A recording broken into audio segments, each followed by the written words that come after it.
テスラのロボタクシーが逆走した。先日紹介しましたが、現在メディアからの情報を取ると、テスラのロボタクシーの批判的な記事が多く、スピード違反や誤った車線への進入など、まるでテスラが暴走しているかのような見出しが躍っています。でも本当にテスラのロボタクシーはそんなに危ういのでしょうか？おはようございます。ケンです。今回は話題のロボタクシーをめぐる報道とその実際のところ、こちらを冷静に見ていきたいと思います。オーナーとして、そして投資家として今のテスラをどう捉えるべきなのか一緒に考えていきましょう。テスラは今アメリカテキサス州オースティンでロボタクシーの実地運用をスタートさせました。この運用はまだ正式な商用展開ではなく、早期アクセスと呼ばれる招待制です。選ばれたユーザーに対してテスラから直接案内が送られており、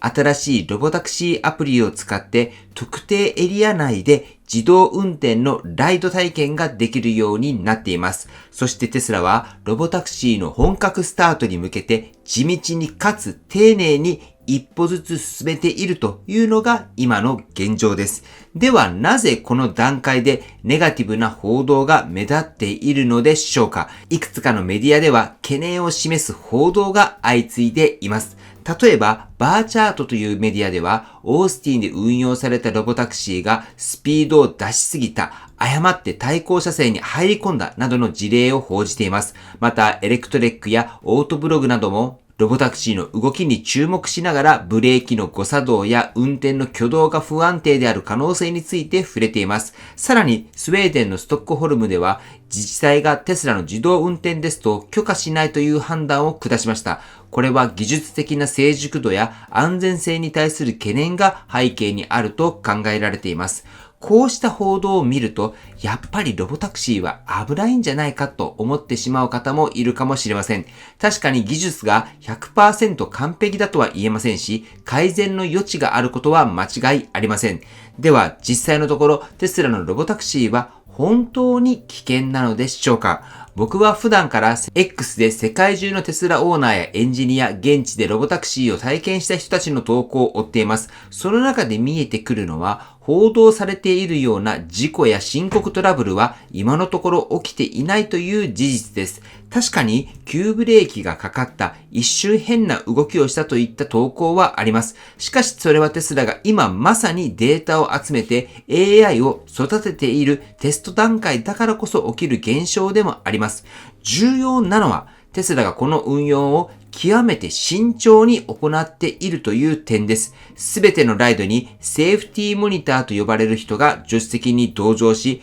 運転状況を監視しています。またロボタクシー自体も限られたエリアの中で段階的に走行を開始している状況です。つまり今のテスラは完全な自動運転をいきなり目指して暴走しているのではなく、現実に即して安全性を最優先にしながら一歩ずつ進んでいるということになります。メディアの報道だけを見ると危ない、失敗だと感じるかもしれませんが、僕たちオーナーや投資家はそうした情報を一歩引いてみて自分の頭で判断をするということが大切だと思います。では次はテスラがロボタクシーの進化のために行っている知られざる取り組みについて紹介します。その名もプロジェクトハローです。ぜひ注目されてみてください。では次の話題に行きますけれども、ロボタクシーっていうとただ自動運転のソフトウェアをアップデートするだけと思っている方も多いかもしれません。でも実はテスラはハードウェアの進化にも本気で取り組んでいます。その象徴がプロジェクトハローと呼ばれる取り組みです。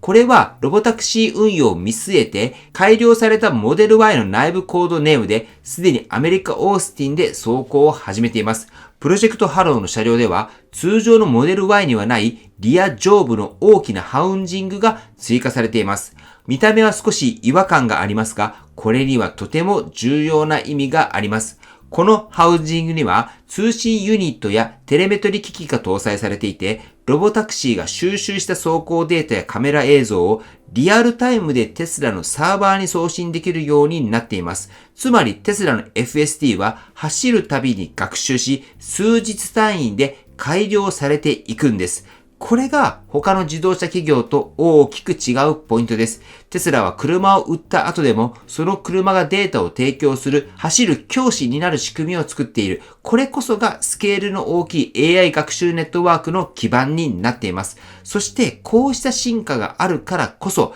テスラは安全に少しずつロボタクシーの未来へと近づいているんです。そしてプロジェクトハローの車両をよーく見てみると、もう一つ気になるポイントがあります。それがリアバンパーの下に取り付けられた平たいバージョンのパーツです。これ普通のモデル Y にはない装備です。見た目はシンプルですが、一体何のためについているのかという点で、今 X や海外メディアで注目されています。最も有力な説は、ワイヤレス充電用の受電装置です。テスラは以前、ワイヤレス充電技術を持つドイツのウィフェリオンという会社を買収していて、その技術がこのロボタクシーに組み込まれている可能性があると報じられています。確かに、ロボタクシーを本格的に運用するには、充電作業も人の手を介さず自動化する必要があります。プラグを手動で差し込むのではなく、駐車するだけで下から自動的に充電される仕組みがあれば、効率も安全性も一気に向上します。テスラのロボタクシー専用車両のサイバーキャブはワイヤレス充電だけの仕様とも言われていますので、そこに向けた取り組みの可能性が非常に高いのではないかと思います。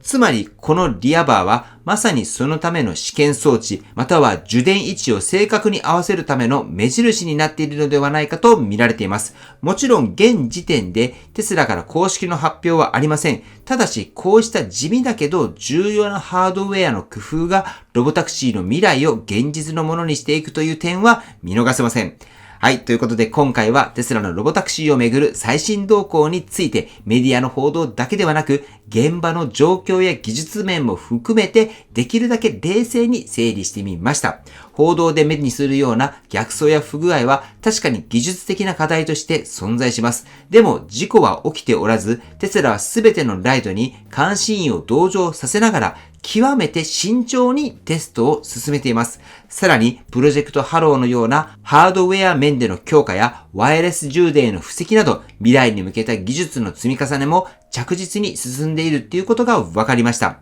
なので僕たちが大切にしたいのは不安を煽る情報だけを見るのではなく実際の動きとテスラの本気度、これを自分の目でしっかりと判断をするという姿勢が大切じゃないかなと思います。テスラのロボタクシーが今後どう進化していくのか、投資家としてもオーナーとしても見逃せないテーマですし、僕自身も引き続き注目していきたいと思います。皆さんはテスラのロボタクシー、いろいろな情報が出ていますが、どう感じられますか？ぜひコメントで教えていただければと思います。はい。では最後にテスラの株価をチェックしていきましょう。本日はあまり動いていなくて327ドルとなっております。はい。では本日の内容は以上です。今回の動画が参考になったと思われたら高評価をよろしくお願いします。僕の YouTube は毎日発信しています。僕の YouTube をご覧になってもらえばテスラの情報はほとんど網羅すると思いますので、チャンネル登録がまだな方はチャンネル登録をお願いします。では今日もご視聴していただきありがとうございます。テスラのある生活を楽しんでいきましょう。ではまた。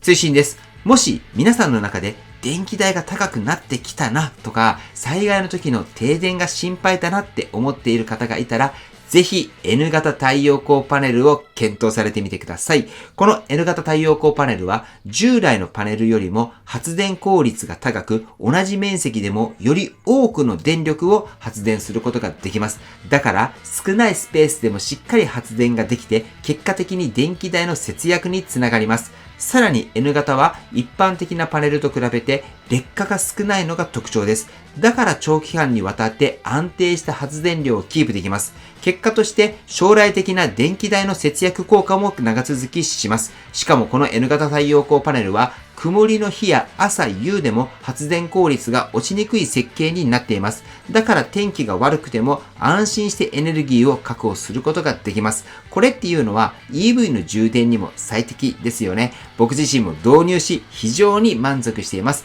もし家の電気代をもっと安くしたいとか、災害時の停電対策を考えたいっていう方がいらっしゃったら、概要欄のリンクから無料相談を受け付けています。もっと詳しいことが知りたいとか、具体的なシミュレーションが欲しいって言われる方は、お問い合わせフォームの方から問い合わせの方をされてみてください。はい。では本日も最後までご視聴していただきありがとうございます。素敵な一日をお過ごしください。ではまた。